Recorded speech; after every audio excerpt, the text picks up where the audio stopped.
जहां आपके वालिद मरहूम इमाद साहब दफन हैं, अल्लाह उनको जन्नत अता करे, आमीन कहिए। तो जब उसी कब्रिस्तान में कल आपको भी दफन होना होगा, और ये वक्फ अमेंडमेंट एक्ट का जो कानून है, ये कानून हमसे हमारा कब्रिस्तान, हमारा मकतब, हमारा मदरसा, हमारा खानका हमसे छीनने की साजिश करता है। और इसको रोकने के लिए जब पूरे हिंदुस्तान में एहतजाज हो रहा था, तो आपने उस वक्त अपने कब्रिस्तान को बचाने के लिए, अपने मकतब को, अपने मदरसे को, अपने खानका को बचाने के लिए आपने क्या काम किया? आपने उस टाइम हमें ममता बनर्जी का झूठा दिलासा दिलाया कि ममता बनर्जी है तो कुछ नहीं होगा। उधर ममता बनर्जी बोलती है कि हामी आची पश्चिम बांग्लाय वाकफ होते देवो ना, ये भरोसा दिया गया। और उसी गाने को आपने गा गा कर पूरे इलाके में लोगों को डराने का काम किया कि वाकफ के लिए आंदोलन करने की जरूरत नहीं है। लेकिन आज क्या हुआ? यही ममता बनर्जी ने फिर उस कानून को लागू कर दिया पश्चिम बंगाल में, और पश्चिम बंगाल सरकार की तरफ से एक फरमान जारी हो गया तमाम डिस्ट्रिक्ट के डीएम के पास कि वक्फ अमेंडमेंट एक्ट के तहत जो उम्मीद पोर्टल बनाया गया है, उस उम्मीद पोर्टल में तमाम वक्फ के संपत्ति को रजिस्टर्ड करो। और इससे क्या हुआ कि तमाम जिले में, पूरे बंगाल में वक्फ के नाम पर उम्मीद पोर्टल में रजिस्टर्ड करना शुरू हो गया।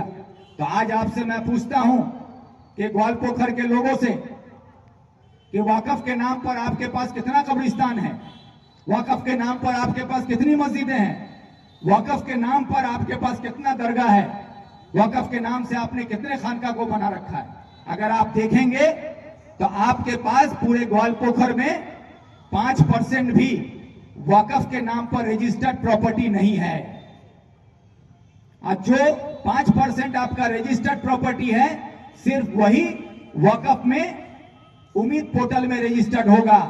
और जो 5% आप रजिस्टर्ड कर पाएंगे, सरकार उसी को वक्फ का संपत्ति मानेगी। बाकी 95% जो संपत्ति है जिसका रजिस्ट्रेशन नहीं होगा और उसका मालिक भी कोई नहीं होगा, क्योंकि आपका कब्रिस्तान जो है वो भले ही आप 50 साल से इस्तेमाल करते हो, लेकिन वो खतियान में लिखा हुआ है कब्रिस्तान।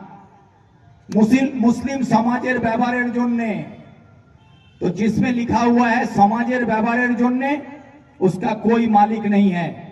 जहां लिखा हुआ है कब्रिस्तान, उसका भी कोई मालिक नहीं है। और कानून ये कहता है जिसका कोई मालिक नहीं है उसका मालिक सरकार है। तो आपका 95% कब्रिस्तान, खानका, मकतब, मस्जिद सरकार के खाते में चला गया। उस वक्त ये रब्बानी साहब कैबिनेट में बैठ के इस कानून की हिमायत कर रहे थे।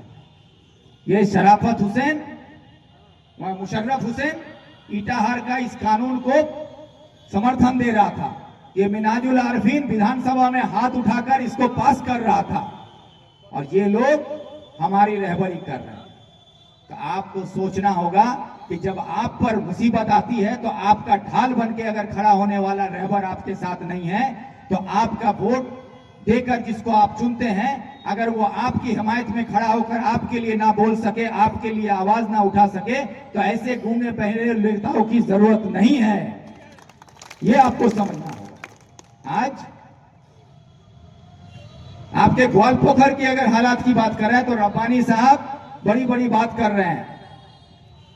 जाके बोलते हैं कि चकलिया में उस दिन बोल के आए कि विक्टर के पास तो कोई जगह ही नहीं है, वो कहां से भी जाके लड़ेगा, सब जमानत जब्त हो जाएगा।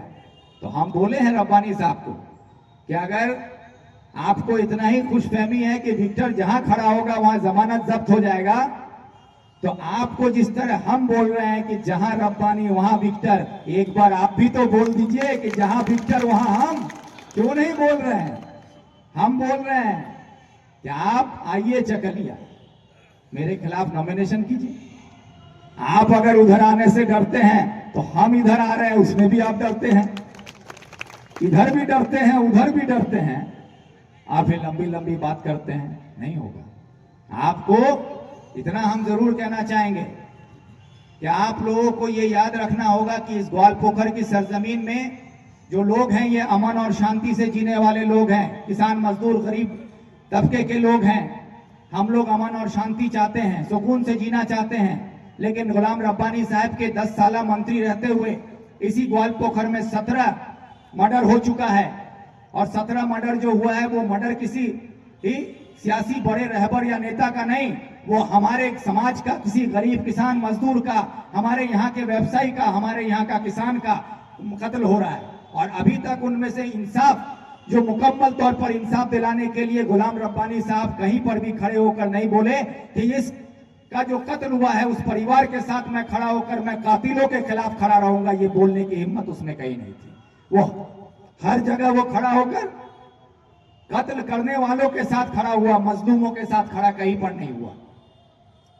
आज यही धर्मपुर 2 में एक 14-15 साल की बच्ची, तो तृणमूल के मेंबर का भाई घर से उठाकर रात को ले जाकर उसका रेप कर देता है, और रेप करने के बाद उसके खिलाफ कोई कार्रवाई नहीं होता है।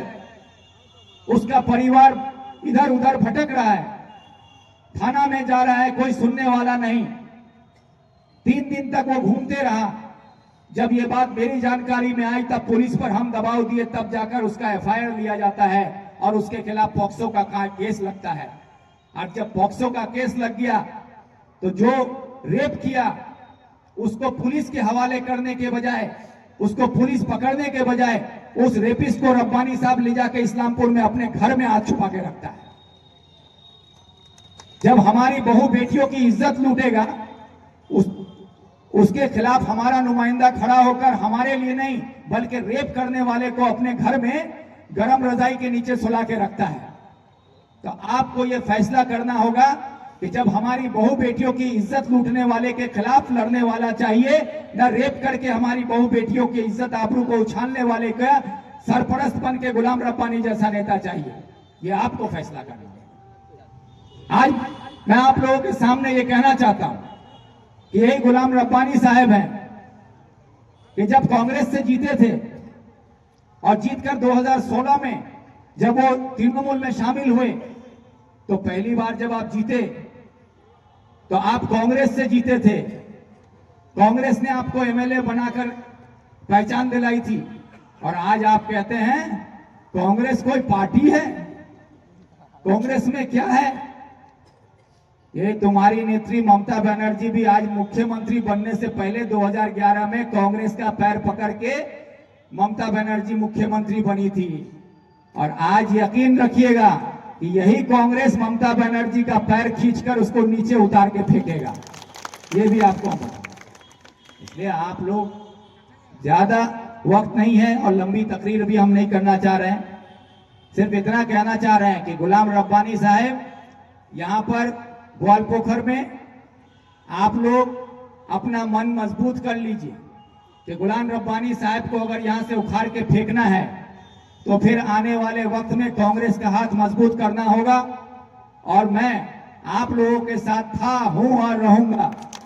और ये भी यकीन दिलाता हूं कि मैं पहले भी कह चुका हूं, फिर कह रहा हूं कि जहां गुलाम रब्बानी वहां विक्टर। ये बात मैं फिर कह रहा हूं, और ये बात कांग्रेस पार्टी को भी बता दिया गया है। कांग्रेस पार्टी ने सर्वे करके भी देखा है। कांग्रेस पार्टी को भी ये पता है कि ग्वालपोखर के लोगों ने भी विक्टर को ही अपना आने वाला वक्त का नुमाइंदा चुनने के लिए हामी भरी है। लोगों का मांग है कि विक्टर यहां से आए। चकलिया के लोगों का भी मांग है कि विक्टर यहां से आए। ये फैसला पार्टी पर है कि पार्टी यहां से खड़ा करेगा ना वहां से खड़ा करेगा।